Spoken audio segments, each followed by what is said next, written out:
Ngayon ito na naman 'no, nasaan daw ang BP? Ayan na naman, naka-schedule 'yan 'no, naka-schedule 'yan, okey? Tsaka naka-ready na.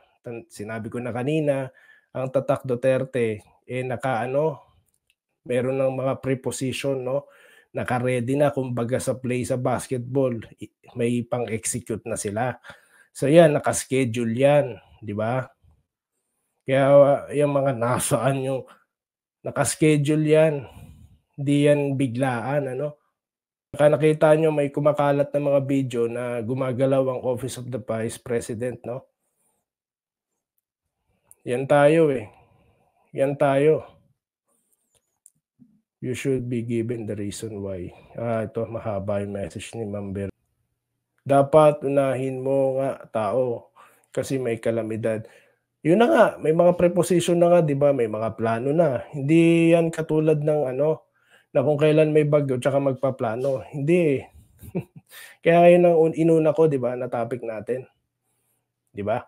So yun lang po at salamat din sa komento mo Mr. Larry ano po, Larry 'no, salamat 'no.